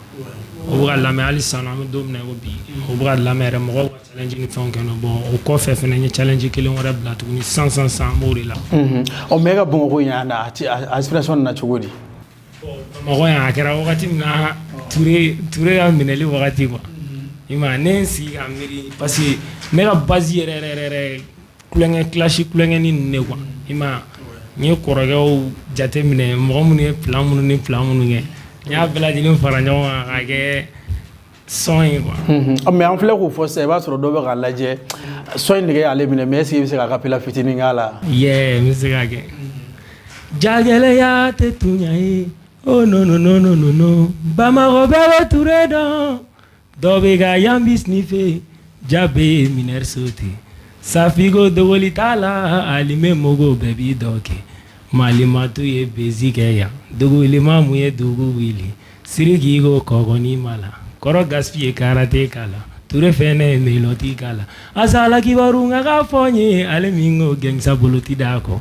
Ture ti mɔgɔw b'a dɔn i jaja Ture ti mɔgɔw b'a dɔn. non fɛn ye bezi kɛ mais e y'o kɛ dɔrɔn son in taara mɔgɔw bɛ k'a lamɛn o de kama i sinna ka na bali ka jɔ mɔgɔw. bon n y'a ye mɔgɔw bɛ k'a lamɛn cogo min na n mago bɛ ka na ni fɛn wɛrɛ ka fɛn wɛrɛ di mɔgɔ ma min bɛ diya mɔgɔw ye ka tɛmɛ nin fɛnɛ kan quoi i m'a faamu parce que ne de y'a da o ne de ka inspiration don bon ne bɛ se ka na ni fɛn wɛrɛ a kɔfɛ min fɛnɛ bɛ diya ka tɛmɛ n'a ye quoi o de la n ye son wɛrɛw bɔ dɛ mais n y'a ye est ce que ne nana olu son bila k'o kɛ ka nin suit mɔgɔ yɛrɛ bɛna dɔn parce que son yɛrɛ bɔra mɔgɔ caman yɛrɛ tun t'a dɔn ko ne don hali sisan nɔ ne bɛ taa presser n'a yɔrɔ dɔw la ne yɛrɛ b'a ye mɔgɔw bɛ k'a da mɔgɔ caman bɛ yen nɔ olu t'a dɔn mɔgɔ min y'a da parce que ne ma son in clip tugu a la direct la quoi i m'a ye mais a clip fɛnɛ bɛ kɔfɛ quoi. ouais i bɛ ka clip kɛ yan. bon n m'a clip daminɛ son wɛrɛw bɛ mun n yɛrɛ sɔnnen don projet wɛrɛw n ka projet kura minnu bɛ n sɔnnen don olu ye ka tɛmɛ kɔrɔlen kan parce que n bɛ fɛ ka fɛn de kɛ min ka jugu ni kɔrɔlen ye quoi donc n y'olu clip labɛn n ye clip 2 labɛn quoi. mais ko i ma EP ni mixtape kɛ ko i t'a fɛ ka olu kɛ nin wagati la. parce que maliyɛnw EP ni mixtape tɛ anw arranger u bɛ se ka mɔgɔ minnu ka EP ni mixtape télécharger a ka dɔgɔn quoi ima EP ni mixé pour nous flâner à boli ibe a projet chaman glan ka tamba ta projet chaman glan a wakati yɛrɛ ibe tunu ibe mixé pour labɛn na ou be EP labɛn na wakati na wakati ibe tunu mɔgɔ yɛrɛ b'a fɔ non i ka inspire jɔra fɛn mais ibe na bɔ wakati ni mais b'a kalama ko a semaine dɔrɔn ni mɔgɔ bɛ taga lamɛn o y'a bannen mais ne son bila kelen kelen i b'a ye mɔgɔ b'a dɔn i bɛ ka min kɛ quoi u b'i ka baara ye quoi mais n'i nana kɛ mixé pour ye ne kɔni fɛ actuellement o tɛ ne nana ye est ce que ne nana n'o kɛ ne ka baara tɛna kɛ fu ye surtout son ninnu ne yɛrɛ ɲɛ b'u la cogo min na a bɛɛ challenge bɛ ka juguya ni ɲɔgɔn ye ka taa fɛ de quoi. donc i k'a bila kelen kelen e yɛrɛ bolo nafa de ka bon voilà o de nafa ka bon parce que n'i y'a fara ɲɔgɔn kan k'a bila a bɛna kɛ i b'a fɔ son kelen de quoi. Ok, mais concert au niveau là, du de la concert ou podium d'organiser. Bon, ma concert que follow, ma podium que follow, mais avec kuna wa. Avec un projet là. Ouais. Voilà, il y a faut que ma gueule a chama sur les nafos songo ni fan yoro là. Mais est-ce que prestation ko ni fan na il de la problème sur le yoro na ou bien genre il va faire featuring kani mo do ni ama ayako mulumuni bolomi ka gele bolo ina fo akadi ni do featuring parce que artiste chama fana va faut problème sur yoro fana na. Ouais. Bon, d'abord nga studio ko na ma problème sur mes prestations niveau na o tene kelen ko rappeur bebo fo ko rappeur fo te bi ga carrière damne ga ta se I korobali I donné I kelen ga jamana bemne ka kite gela sur prestation ko niveau la mo te gela sur prestation ko niveau la o da 1 million me 10 000 ma o be ta prester ko o drone be na direct la o be prester o be ta ko ima beni ga wakati do ni mi ga wakati nana ibe mi ga wakati la o wakati o tigirete gela sur prestation au niveau la sinon al na binana tragata presse rore sinon mo be no gaspini ba wan nunu munu kile gaspini ba wan nunu nyo mais am domna go beske no lu gaspini ba wan ne soro concert ga ro do la esi mo te giringa gaspi o le la prestation ko te nyena go ka soro no ma nyena ni mi go wakati na do sinon prestation ko niveau on na ne kelente un frère bela jeli bise go seri am bebe gela sur prestation au niveau la o te bala parce que te se ga faut sur ni manque là effectivement on va featuring ko niveau là ni featuring damadon ke ma mais atteint qu'on a featuring ke ko on a bon featuring ne quoi sinon ah o tiga projet la ko featuring ki labo voilà o tinga projet là mais c'est ga jate mina dron projet do be mbula akadini ni tigi ga ni so nga ñoo fe quoi sinon ma wuli mɔgɔ dɔ nɔfɛ fɔlɔ k'o tigi banna n'o ka fitirini kɛ mais n yɛrɛ wulila mɔgɔ kelen de nɔfɛ fɔlɔ n'o tigi ye fitirini kɛ ɲɔgɔn fɛ o tigi ma hali gɛlɛya don a la ma Fagoli Lezi ni o ka sɔn bilala sisan nɔ n ye n ka projet labɛn dɔrɔn ka wele k'a ɲɛfɔ a ɲɛna ko karisa n bɛ fɛ ka parce que EP ko ne nana n'a ye wa n bɛ fɛ ka fitirini bila EP de kɔnɔna na donc n y'a wele n y'a ɲɛfɔ a ɲɛna n ko karisa mo kɔrɔkɛ mago bɛ n'i ka projet dɔ kɛ ɲɔgɔn fɛ quoi a ko ne pɛrɛnna dɔrɔn ko ne ka sin k'ale mais wagati o wagati ka di ne ko yɔrɔ o yɔrɔ ka di ne o semaine bɛɛ an nana studio la an wuli o yɔrɔ bɛɛ a ma gɛlɛya non a ma gɛlɛya wala ok n bɛ tila ka na Weshelba i ko ko i ye EP fana bɔ mixé kɔfɛ ɔ EP fana o morceau kun ye joli ye EP morceau ye naani mun ye bila EP fana kɛli fana na o hakilina nana cogo di bon olu bɛɛ c'est comme maintenant ma son bɔ wagati dɔ la donc mixtape kɔfɛ maintenant ma single kɛ quoi donc après mixtape n ye EP bila EP tɔgɔ n ka EP tɔgɔ ye Scander o kɔrɔ de bien observer les choses ah ouais oh mais olu fana hakilina nana cogo di ouais bon juste an bɛ don parce que yɔrɔ artiste kɔni artiste nafigilaman de don quoi komi sara de la i da b'o la komi ma sara i la fana i da b'o la ya bon juste an bɛ don ko kɔnɔ de ka ko lɛgɛ ka ɲɛ ka sɔrɔ ka kuma ko kan quoi ya donc i b'a dɔn diɲɛlatigɛ ko o ko ni k'i b'a kɛ kɔni il faut bien observer d'abord avant qu'il y a commencé quoi ya donc olu système de don quoi Scander kɔni n'i y'a mun fɔ o EP fana na i kelen de fana o fana baara bɛ kɛ i n'a fɔ mixé bɛ taa mais pour ka collaboration man di bon i b'a dɔn collaboration ka di ne ye dɛ mais collaboration système dɔw b'a la quoi mɔgɔ dusu tɛ kelen cogo dɔ la quoi ni ne ko n bɛ kuma bɔ a tɛ i n'a fɔ n bɛ ka n yɛrɛ bonya i n'a fɔ fɛn non olu système tɛ quoi juste a ka di ne ye ne ka featuring kɛ mɔgɔ dɔw fɛ mais i bɛ taa sɔrɔ n'i y'a featuring mouvement daminɛ i yɛrɛ bɛ taa ye u y'i kɛ cogo dɔ la t'a dɔn kuma tɛ ni relation t'i ni artiste min cɛ n'i bɛ fɛ i n'a ka featuring kɛ direct la dɔrɔn ka taa i n'a ka featuring kɛ ni m'i kɔlɔsi kɔni o ni bɛ sɔn ka rap bila tellement que sɛgɛn bɛ k'a la trop donc olu système de kama ne filɛ nin ne tɛ don mɔgɔ caman ba kan ka fɔ k'an ka featuring kɛ sinon ni na artiste demandant dɔw nana featuring demandant ne fɛ ne n'olu ye featuring kɛ ne kɔni ni featuring demandant ne fɛ bon u b'a fɔ ko wa ni mɔgɔ ye tɔgɔ sɔrɔ tuma min na i ja cogoya bɛ yɛlɛma a bɛ taa non o kɔni tɛ ne ka opinion na ne kɔni ni featuring demandant ne fɛ wagati o wagati sinon ni temps bɛ ne bolo ne b'a essayer an b'a fɛn kɛ quoi mais artiste dɔw bɛ yen nɔ a yɛrɛ ka di i ye i ka taa featuring k'u fɛ i bɛ se ka san yɛrɛ kuturu bɛɛ ban yɛrɛ i b'u nɔfɛ a tɛ featuring kɛ wa toujours i mana na o b'i la minimiser de ka sɔrɔ e yɛrɛ bon o de kama ne bɛ kelen bɛ ka baara kɛ fɔlɔ a bɛ se ka kɛ featuring bɛ na mais featuring ka di ne ye cogo min na ne kana sɛgɛn featuring na o de ka di o featuring sugu de ka di ne ye ni ko n kana sɛgɛn san don o don ka taa aw fɛ yen cɛ an ka taa studio la i b'i lamunumunu i b'a fɔ tanti i bolo i bɛ taa an bɛ taa pari i bɛ taa an fɛ i bɛ na an fɛ don o don ne de b'i nɔfɛ palon la ne dun bɛ se ka bɔ ne tɛ fo ni ala n'a wagati ma se parce que i ye artiste min ye n'o artiste de ye i ka talent min b'i la ne fana ne ma jɔ n ka talent na i m'a fɔ ma donc olu tɛ yɛrɛ bonya olu tɛ foyi seulement dɔ bɛ se ka ko dɔ ku mais dɔ tɛ se ka ku quoi i b'a sɔrɔ courage bɛ dɔ la sisan ka tugu ni artiste k'a ka ku bɛɛ muɲu san 1 san 2 a b'a kɔ featuring na courage b'a la ale bɛ se k'a tenir quoi mais pour moi o tɛ ne ka cas ye bon ne y'a daminɛ fɛ hali ni ne y'a kuma kɛ ni ne ɲɛ b'a la tile 2 y'a kuma ni fɛn ne bɛ n faga kan hali ne t'a kuma yɛrɛ f'i ye tuguni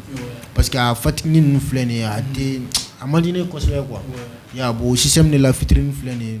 bon me free la featuring ko la dɔɔni ok o EP fana kɔfɛ i ye projet dɔw bɔ EP kɔfɛ ou bien i bɛ ka ko jateminɛ bon o EP kɔfɛ o EP bɔra a ma mɛn kosɛbɛ bon depuis o EP kɔfɛ n ma projet foyi bɔ mais n ka single kelen bɛ nalen très bientôt o titre ye Bimuloni ye quoi Bimuloni ye jumɛn ye bon gangsaw b'a dɔn mais même ne tɛ gangsa ye mais yɔrɔ hali ni tɛ gangsa i bɛ Bimuloni dɔn mais Bimuloni dɔn kɔni an tɛ Asimi ka taa nin la jɔn bɛ se ka fɔ Mali kɔnɔ k'i tɛ Asimi dɔn bɛɛ bɛ Asimi dɔn bɛɛ tɛ Asimi dɔn bon n'i taara i jɔ ghetto la ko Bimuloni bɛɛ b'a dɔn ne bɛ Bimuloni dɔn o bɛ min wuli k'a min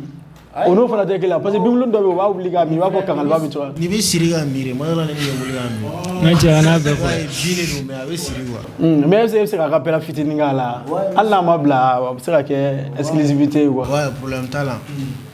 mina jigini Bimuloni baden manu bɛɛ ka negu faden ni wari caman sɔrɔ hali ne bɛ nigi bɛse minnu ko cɛ a kɛra fama ye a y'a f'u ye talan baden minnu ko cɛ kulu sama a y'a f'u ye sase baden mina jigini Bimuloni ye n ka jiw kan mina jigini Bimuloni ye n ka brow kan Bimuloni baden mina jigini Bimuloni baden ye Bimuloni baden mina jigini Bimuloni baden ye a kɛra fama mais n b'a dɔn an ma kɛ ɲinan depuis nana manu ko kulu sama ni Bimbulu bɔ ka du bɛɛ ma bɛɛ y'a fɔ Elba duman don Bimuloni baden o de bɛ kɛ manu sama ye Bimuloni baden o de bɛ kɛ gangsta sama ye Bimuloni baden an tɛ mun fɔ pick-up baden gangstaw bɛ min bɛɛ ka na nana siku ballon ye est-ce que bin caman sera ka sɛnɛ wa hectare 1 dira Bozi ma sɛnɛ na k'a ka hakili to game kɔnɔ ghetto la o waati de la hinɛ bɛna don deli la o y'an gɛnsɛn pusi n'u y'an gɛnsɛn u y'an gɛnsɛn selipo n'u y'an gɛnsɛn a man ka dosi ta an tɛ taa suyani kɛ nɔ a man ka dosi ta an tɛ taa bingani kɛ a man ka dosi ta an tɛ taa suyani kɛ a man ka dosi ta an tɛ taa bingani kɛ papa ko ma ne ka bila o bɛɛ la ne ma se ka bila kana fɔ ye danga diyan parce que a bɛ ne ka sansi diyan nana manu sama la Bimuloni baden na nana gɛngu sama la Bimuloni baden na non nin ye Bimuloni ye mais e bɛ ka Bimuloni fɔ cogoya min na i b'a sɔrɔ an de tɛ Bimuloni la parce que ne tɛ gangsta ye i yɔrɔ dɛ mais i terikɛ dɔ bɛ mun ye gangsta parce que Mali population divisée ni ninnu fila ye La majorité olu bɛɛ gangsta cɛkɔrɔbaw la majorité dɔn de jumɛn ye bon olu ye ma fulu ma o Zegler nu quoi a b'a sɔrɔ an bɛ Zegler fɛ bon Zegler ok a bɛ se ka wuli fɛ bon hali Zegler bɛ hali sisan Zegler bɛ fɛn dɔn non Lipton dɔrɔn de ka di ani Kangale ba sinon olu dɔrɔn de ka di ne non ayi si fo ayi tɛ shisha mi dɛ a ma fɔ ka shisha to yan o y'a fɔ mais est ce que o bɛna to yen fɔlɔ yɛrɛ ka cɛ o to yen dɛ ok Aba Bala a bɛ cogo di voilà m'a fɔ k'i ɲininka n'a y'a sɔrɔ projet jumɛn b'i bolo don n'a nataw la ka di faniw ma ouais projet bɛ yen i n'a fɔ n ye sitanɛ bɔ n sɔn dɔ bɛ ko sitanɛ voilà ne tun bɛ ne ɲininka o la pourquoi sitanɛ ouais bon i b'a dɔn ne ni sitanɛ yɛrɛ tɛ bɛn ayi mɔgɔ si ni sitanɛ tɛ bɛn mais pourquoi dɔw n'a bɛ bɛn dɛ dɔw n'a bɛ bɛn mɔgɔ dɔw ni sitanɛ dɔw n'a bɛ bɛn i m'a fɔ ma mais ne yɛrɛ de n'a tɛ bɛn donc e mana sitanɛ dɔrɔn e b'a gɛn quoi mais sitanɛ jumɛn k'olu fɔlɔ sitanɛ kelen voilà o so in fana nana cogo di sitanɛ nana cogo di bon sitanɛ nana le fait que ne ye diɲɛ yɛrɛ de lajɛ diɲɛ bɛ ka taa cogoya min na an bɛ ka nɛgɛn quoi i n'a fɔ n y'a fɔ cogo min na an ka rap ye conscient de donc sitanɛ inspiration nana ten de ouais mais e bɛ se k'a bɛla dɔɔnin k'a la ouais sitanɛ yo sitanɛ dajali yo ye diɲɛ bɛɛ ɲami ka don hadamadenw n'u hakili cɛ kiyama k'i cɛ ka b'u kɔrɔ k'i tɛgɛ ɲɛsin jahanama sodenw ma k'a ye bila ɲɛ an ka taa ye i fɛn jugu in i tɛ maa si sɔrɔ yan fɔna kɛra maa kelen dajali ye ɲɛ kelen ye he dun ye ɲɛ fila ye hali k'i k'u ta ka bɔ an kunna e ko fo e su polisi tɛgɛ tɛ da e kan e kalo joli kɛ kaba la siripirisi bɛ kiyama ne siboro la karamɔgɔ dɔ bɛ jeni fu bɛ sisi misiri kɔnɔ ala bɛ kɛnɛ ma bɔ puden fɔlɔfɔlɔ tile an tun bɛ siran haramu ɲɛ nka bi tile haramu ne bɛ ka siran ɲɛ ne t'a dɔn n'a sara an bɛ taa min fɔ yen fɛ sitanɛ jɔlen filɛ yen fɛ a bɛ ka yɛlɛnna fɔlɔfɔlɔ tile an tun bɛ siran haramu ɲɛ nka bi tile haramu ne bɛ ka siran ɲɛ ne t'a dɔn n'a sara an bɛ taa min fɔ yen fɛ dajali jɔlen filɛ yen fɛ a bɛ ka yɛlɛnna mais b'o sɔn fana na dɔw ko k'i ye classe k'a kɔnɔ n t'a dɔn n'i ye classe de kɛ n'i ma classe kɛ komi i yɛrɛ bi yan parce que i ko e kalo joli kɛ kaba la ou bien fɛn no mais sitanɛ yɛrɛ ka ye fo k'o bila kaba la an ka cɛ o ma nɔgɔn dɛ dɔw dun b'a fɔ olu ye gangsta olu ye dajali olu dɔw taara kaba la est ce que dɔw ko est ce que i fana ma classe de kɛ i bɛ ka jɔn de t'a kɔnɔ ou bien i tɛ ka mɔgɔ t'a kɔnɔ bon ne kɔni ne fɛ ne tɛ ka mɔgɔ ta mais n'i yɛrɛ y'a kɔnɔ dɔrɔn i b'a kɔnɔ i ma parce que dɔw n y'a fɔ dɔw b'u yɛrɛ kɛ sitanɛ donc minnu b'u yɛrɛ kɛ sitanɛ olu de ko don jɔn ye kalo joli kɛ kaba la non ɲininkali de don parce que mɔgɔ y'a kuma fɔ ko i ye dɔ tan kɔnɔ na mɔgɔ tiɲɛ la bisi cayara a kuma cayara yɛrɛ de n'i m'a faamu dɔrɔn i m'a faamu i m'a faamu kɔfɛ i b'a fɛ ka projet jumɛn wɛrɛ b'i bolo kɔfɛ ouais sitanɛ volume 2 bɛ ka na a volume 2 ouais volume 2 bɛ ka na mais i tɛ classe kɔni kɛ i ni mɔgɔ ma deli ka se ɲɔgɔn ma classe ko ni fɛn na parce que caman bɛ classe kɛ parce que classe kɔrɔ bɛɛ tɛ i n'a fɔ i ka mɔgɔ nini ou bien somɔgɔw bɛ mais a bɛ ɲɔgɔn frotter son dɔ la ka tɛmɛ i ma deli k'olu fɛn modèle ninnu non m'o kɛ fɔlɔ ouais classe ma deli ka tɛmɛ ni mɔgɔ cɛ quoi ne bɛ tiɲɛ de fɔ dɔrɔn an tilen ka taa dɔrɔn nkalontigɛ fɛn ninnu na c'est pas bon i ma mais don n'a nataw la fana mun b'i kɔnɔ i n'a fɔ i taara concert dɔ kɛ Mande pourquoi yan fana i tɛ ka yan i se ka concert ko dɔ fana boloda yan pour que mɔgɔ minnu b'i lamɛn olu fana ka se ka t'i ka talent dɔn parce que i b'a dɔn artiste caman bɛ yen mɔgɔ b'u ka son ni fɛn lamɛn o t'u yelen dɔn mais n'i ye podium ou bien fɛn dɔ kɛ genre mɔgɔ caman bɛ se k'i lakodɔn à travers i ko podium ou bien concert la mun bɛ k'i bali nin wagati in na i tɛ ka faniw wele podium ou bien concert la effectivement bon n taara concert caman participer Bamakɔ yan yɛrɛ n ye camanba de participer voilà bon m'a kɛ fɔlɔ mais n bɛna ale quoi parce que projet damadɔ bɛ n bolo n bɛn'olu labɛn donc comme ça n bɛna n'i y'olu labɛn i bɛ nali mais genre an y'a fɔ baara o baara fana n'i b'a kɛ i b'a sɔrɔ i bɛ degun ni fɛn sɔrɔ a kɔnɔ i da maga dɔw la mais est ce que hali prestation niveau na ou bien n ye a essayer ka Sufi ɲininka yɔrɔ dɔ la i n'a fɔ i b'a fɛ n dɔ ka featuring ni fɛnw kɛ n'olu gɛlɛya dɔ ye sɔrɔ soit depuis musique daminɛ avec Vanmo donc i ma gɛlɛya sɔrɔ fɛn kɔnɔ bon gɛlɛya musique kɔni gɛlɛya bɛ sɔrɔ a kɔnɔ gɛlɛya baden de bɛ musique kɔnɔ i bɛ se ka dɔ de fɔ sinon i tɛ se ka bɛɛ fɔ voilà prestation kɛ yɔrɔ la i bɛ lamisɛnya i ma hali studio kɔnɔna yɛrɛ la des fois i ma parce que beatmakers dɔw bɛ ɲɛna olu ma fana kɛ n'u y'a dɔn e bɛ bon i sanfɛ mɔgɔ dɔw bɛ ka na u b'a essayer k'i la précipiter cogo dɔ la i ma pour que k'i labɔ yen olu ka don ima mais e b'i ka wari sɔrɔ o fana b'u ka wari sara o ma nɔgɔ an tɛ kelen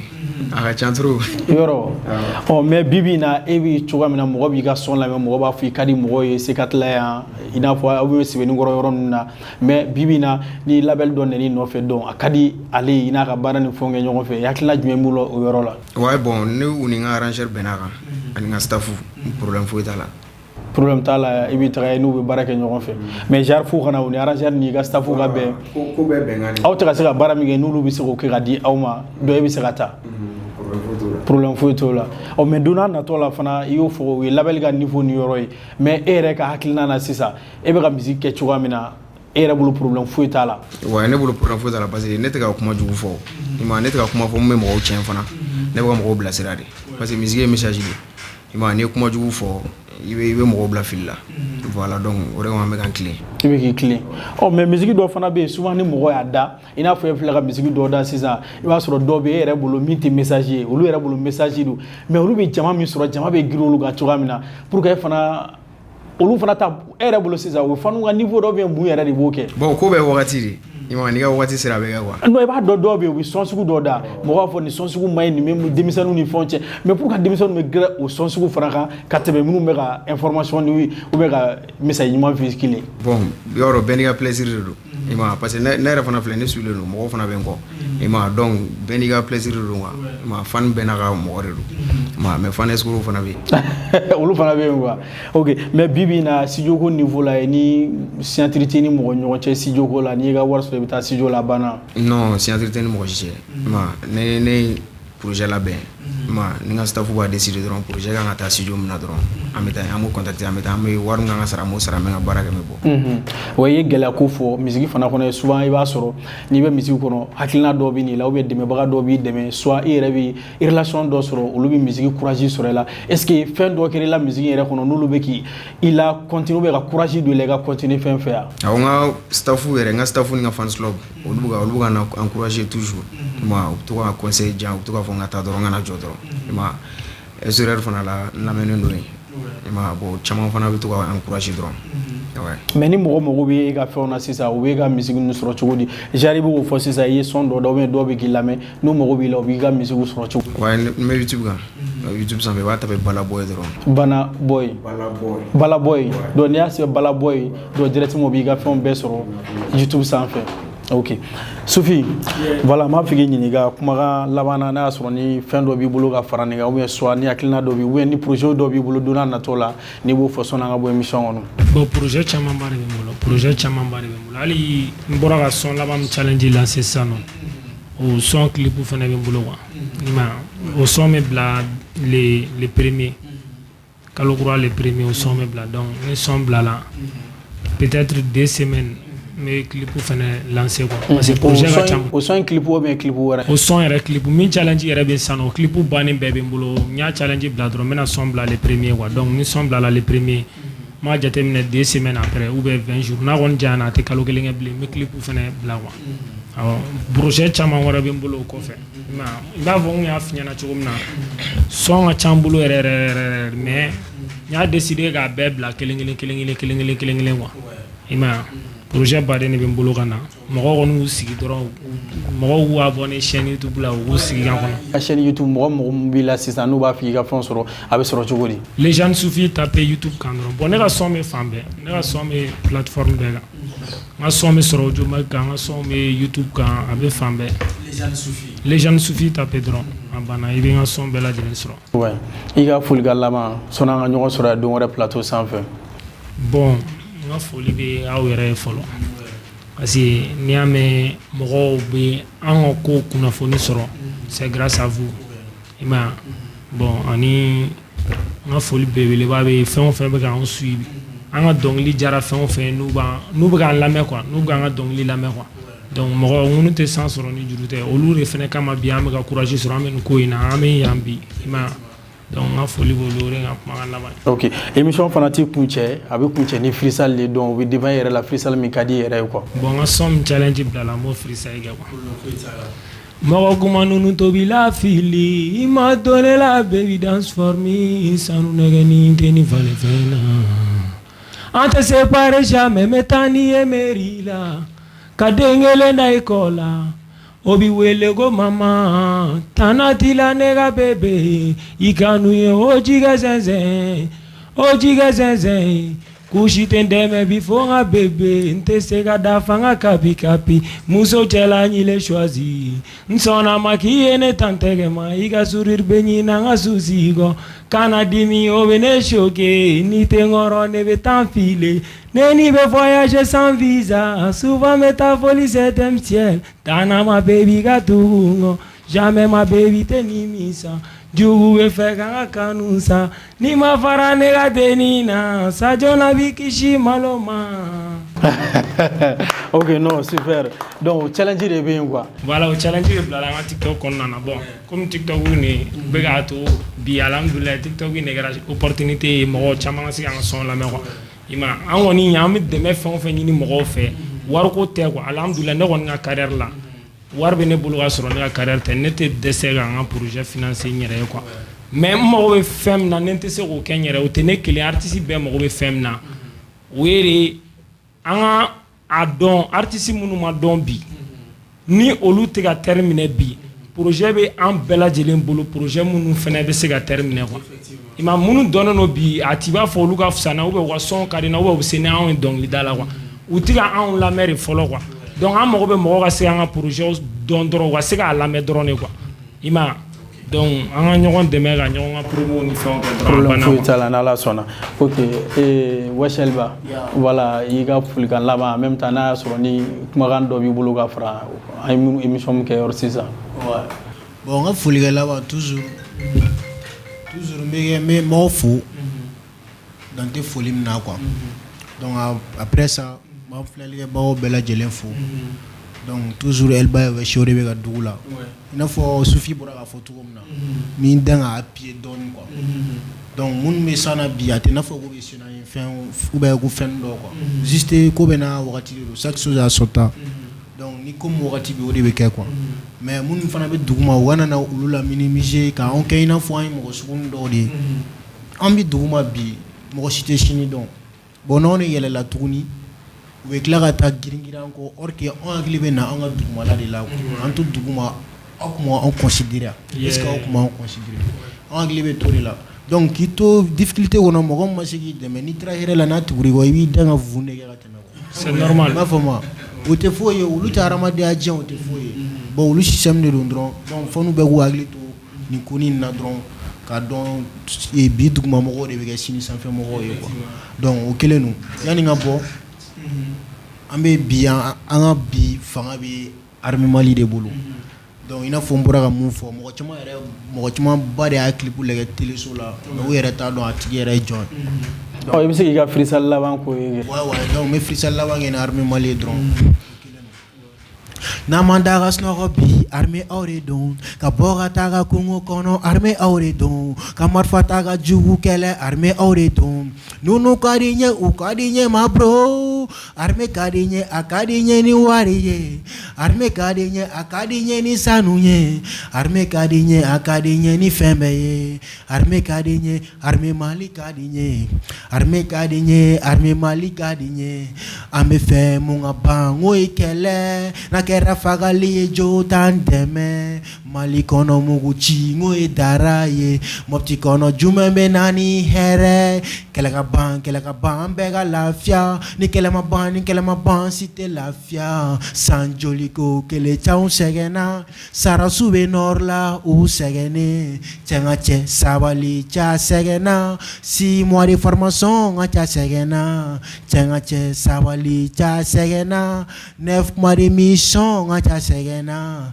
chenga che sabali ngabe segena kungo kono dibila abe segena donc bika. Ok, merci beaucoup. Donc anga fuli be anga armée mali bele ye fasam dola a fasa jara turu et balaboy voilà iga fuli ga laba en même temps ni kuma ga laba ou projet laba mi bulo ka da en flé boko kan wakati na bon nga fuli ba wéré dans des foli mina foli be fanu be en foli be femme be ga laje ma foli ba armée mali yéré parce que amol le ga tana effectivement. Ok, iga freestyle. Ok, bon, maintenant freestyle il y a un projet de j'ai fait. Oui, comment on est là? Ah, j'ai fait comment on est là. Donc comment est-ce que là ou bien bon, il y aura mon dugula fɛ wɔrɔ kɔngɔ ye mɔnu minɛ